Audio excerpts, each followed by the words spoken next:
O português que caça tornados por norma, na iminência de uma grande tempestade. O primeiro instinto humano é a fuga. A norma, porém, tem exceções. A crescente comunidade de caçadores de tornados encontra nos fenômenos extremos uma oportunidade para aprender mais sobre o clima do planeta e para ver em loco, embora a uma distância prudente, as forças esmagadoras da natureza em ação. Entrevistamos um caçador de tornados português e descobrimos que, para lá da aparente loucura em procurar a proximidade de um tornado, existe ciência, conhecimento e empenho. Bruno Gonçalves é um dos poucos portugueses que procuram ativamente aproximar-se de tornados nos Estados Unidos e registrá-los em fotografia e vídeo. Há 4 anos que viaja regularmente para o continente americano e desenvolve esta paixão. Imponentes e assustadoras, as suas fotografias não deixam ninguém indiferente, mas, como este algarvio de 41 anos testemunha, existe sempre algo diferente na próxima tempestade.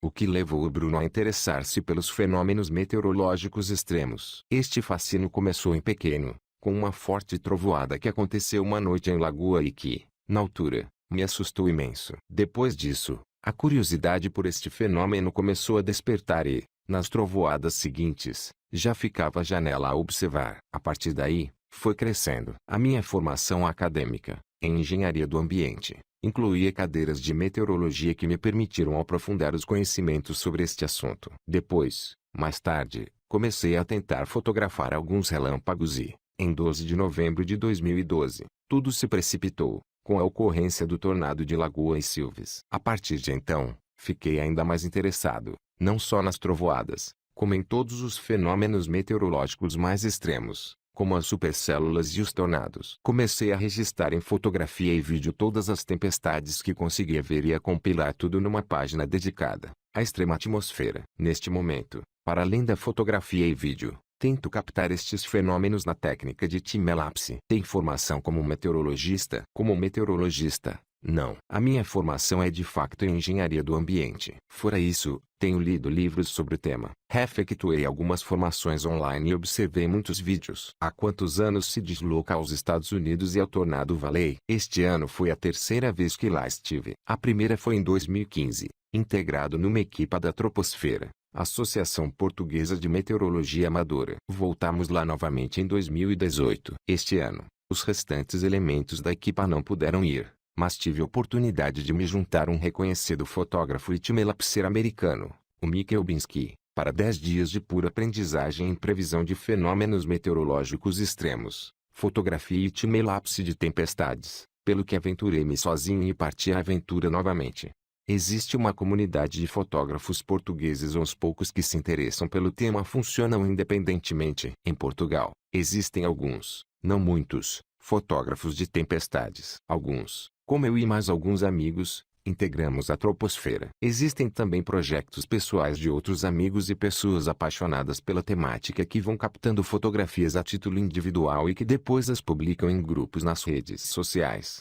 Como descreveria a rotina de um caçador de tornados uma vez chegado à região do Midwest? A rotina diária de um caçador de tempestades no USA é muito agitada. Começa logo no dia anterior, com a consulta dos vários modelos meteorológicos, na tentativa de identificar qual área com maior potencial de tempestades para o dia seguinte, de forma a tentar passar a noite no hotel mais próximo possível da zona-alvo. Depois, logo pela manhã, fazemos nova consulta aos modelos meteorológicos, para confirmação e ajuste da zona-alvo. Carrega-se então o carro com toda a parafernália fotográfica, computador e afins, e começa-se a viagem em direção à zona-alvo. A viagem pode ser de várias centenas de quilômetros até chegarmos à zona pretendida. Após a hora do almoço, começa o período mais propício ao início do desenvolvimento das tempestades mais severas, a altura em que o computador é ligado e se faz um acompanhamento intensivo das imagens de radar e de satélite, de forma a identificar o local exato onde nascem as primeiras trovoadas. A partir do momento em que já temos tempestades ativas perto de nós, o acompanhamento do radar é ainda mais obrigatório,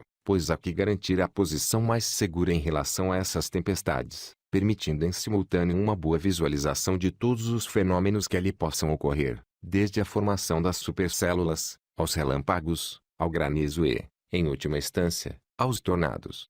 Nessa fase, as paragens são muito rápidas, As fotografias são captadas freneticamente e seguimos cada tempestade até que a mesma se dissipe ou até que a noite chegue. Quando tudo termina, é hora de jantar, tentar arranjar dormida no local, já pensar no dia seguinte e, ao chegar ao quarto, aqui descarregar todas as fotografias e vídeos dos cartões das máquinas para o computador, fazer os devidos backups, voltar a consultar os modelos meteorológicos e, finalmente, dormir umas quantas horas.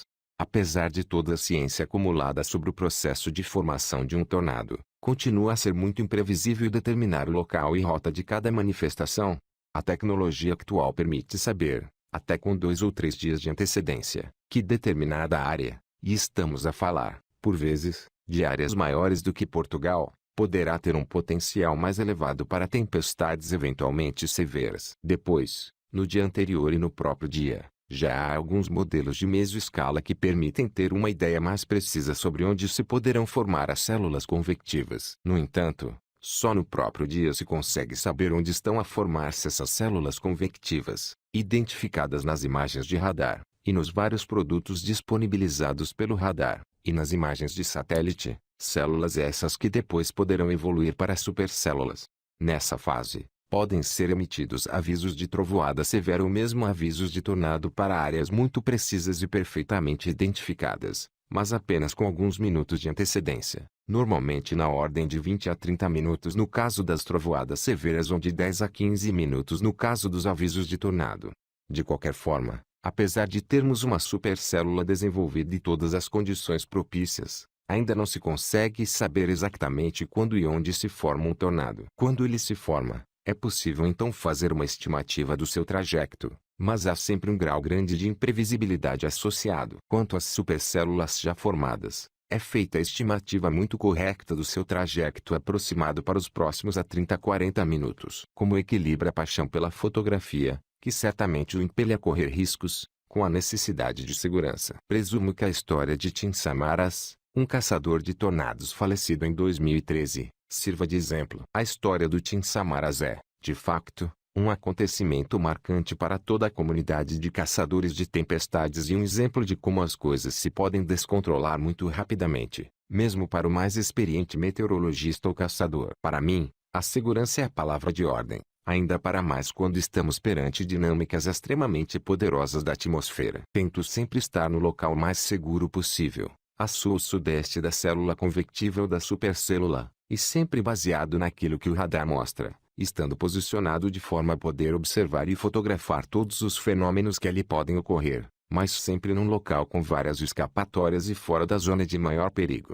Pode contar-nos um episódio emblemático dessa atividade? Apesar de nas primeiras 2 vezes em que estive no ZEUA termos tido histórias incríveis e ainda para mais acompanhado por amigos portugueses, tenho de referir o primeiro dia da campanha de 2019 no ZEUA. Foi um dia que começou logo com uma primeira supercélula a seguir ao almoço e que nos levou ao longo de 5 ou 6 horas sempre em perseguição de supercélulas sucessivas, algumas das quais com pequenos tornados e que culminou na supercélula épica de Imperial, Nebraska. Uma estrutura verdadeiramente impressionante. Até os mais experientes caçadores referiram que era uma das melhores estruturas jamais vistas.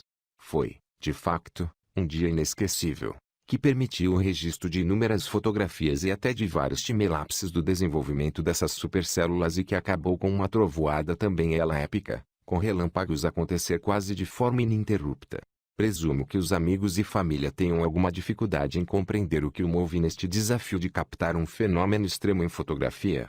Sim, normalmente, sou apelidado do maluquinho das tempestades, que se expõe desnecessariamente aos perigos que esta atividade acarreta. Os meus pais ainda hoje não aceitam as minhas viagens ao ZEUA. A minha mulher e o meu filho têm algum receio, mas confiam naquilo que faço e nos cuidados que tenho. Em Portugal, embora muito raros e não circunscritos a uma região em particular, também já se registraram tornados. Alguma vez captou um fenômeno meteorológico extremo no nosso país? Para lá das trovoadas, que não costumam ser severas por cá, já captei algumas pequenas funnel clouds, ou tornados ainda não completamente formados, e vi o tornado de Lagoa passar a cerca de 2 km da minha posição na altura, embora já não tenha conseguido captar fotografias do tornado propriamente dito. Que impacto espera criar com as suas fotografias junto do público? Espero, ou pelo menos tento, transmitir, através das minhas fotografias, todas as emoções sentidas na altura da sua captação. Aquele sentimento de contemplação de todo o poder da natureza, da adrenalina, do perigo, da surpresa, da estupefacção, do vento a bater na cara, do sentir-me maravilhado com o que está à frente dos olhos. E ao mesmo tempo, tentar mostrar que estes fenômenos têm tanto de perigoso e de destrutivo como de belo e indescritível. E, por fim, que fotografia gostaria de criar e ainda não conseguiu? Claramente, gostaria de acrescentar uma fotografia que ainda não consegui captar, a de um belo tornado com o cone totalmente condensado, juntamente com toda a estrutura da supercélula que o está a originar, a evoluir sobre um local descampado e com o pôr do sol em fundo. Esta é, sem dúvida, uma das fotos que ainda me escapa, mas que continuarei a perseguir até conseguir.